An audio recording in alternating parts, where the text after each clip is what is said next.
ദയാവധത്തിന് അനുമതി തേടി കരുവന്നൂർ സഹകരണ ബാങ്കിലെ നിക്ഷേപകൻ മാപ്രാണം സ്വദേശി ജോഷിയാണ് ദയാവധത്തിന് അനുമതി ആവശ്യപ്പെട്ട് ഹൈക്കോടതി ചീഫ് ജസ്റ്റിസിനും മുഖ്യമന്ത്രിക്കും കത്തയച്ചത്. 84 ലക്ഷം രൂപയുടെ നിക്ഷേപമാണ് ജോഷിക്ക് ബാങ്കിലുള്ളത്. സൂരജ് സജിയുണ്ട് തൃശൂരിൽ നിന്ന് വിവരങ്ങളുമായി. സൂരജ്, വിശദാംശങ്ങൾ.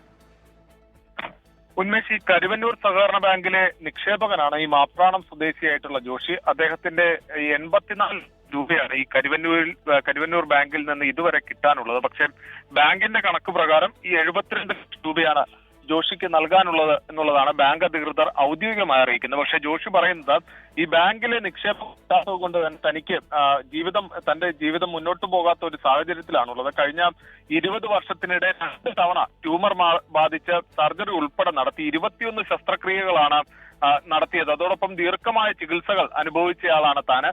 അതുകൊണ്ട് തന്നെ ഈ നിക്ഷേപം കിട്ടിയാൽ മാത്രമേ തന്റെ ജീവിതം മുന്നോട്ട് പോകാൻ കഴിയുന്ന ഒരു സാഹചര്യമുള്ളൂ. അതോടൊപ്പം തന്നെ ഈ നിക്ഷേപവുമായി ബന്ധപ്പെട്ടുകൊണ്ട് തന്റെ പരാതികൾ ഉയർന്ന പശ്ചാത്തലത്തിൽ CPM പ്രവർത്തകരുടെ നേതൃത്വത്തിൽ തന്നെ ഒറ്റപ്പെടുത്തുന്ന സമീപനമാണ് സ്വീകരിക്കുന്നത്. സമൂഹത്തിൽ നിന്ന് അത്തരത്തിൽ ഒറ്റപ്പെടുത്തുന്ന നടപടികളുമായി CPM പ്രവർത്തകർ തന്നെ മുന്നോട്ട് പോകുന്നു. ആ സാഹചര്യത്തിൽ സമൂഹത്തിൽ ജീവിക്കാൻ കഴിയാത്ത ഒരു സാഹചര്യമാണുള്ളത്. ഈ സാഹചര്യത്തിൽ ഒന്നുകിൽ പണം മടക്കി നൽകാനുള്ള നടപടി ഉണ്ടാകണം, അല്ലെങ്കിൽ തനിക്ക് ദയാവധം വിധിക്കണം എന്നൊരു ആവശ്യവുമായി കൊണ്ടാണ് ഇപ്പോൾ ഈ ഹൈക്കോടതി ചീഫ് ജസ്റ്റിസിന് തന്നെ പരാതി അയച്ചിരിക്കുന്നത്. അതോടൊപ്പം തന്നെ മുഖ്യമന്ത്രിക്കും ഇത്തരത്തിൽ ദയാവധം അനുവദിക്കണമെന്ന് സംബന്ധിച്ച് പരാതി നൽകിയിരിക്കുകയാണ് ഇപ്പോൾ ഈ മാപ്രാണം സ്വദേശിയായ ജോഷി. ഉന്മേഷ്, ശരി. സൂരജ് സജിയാണ് വിവരങ്ങൾ നൽകിയത് തൃശൂരിൽ നിന്നും.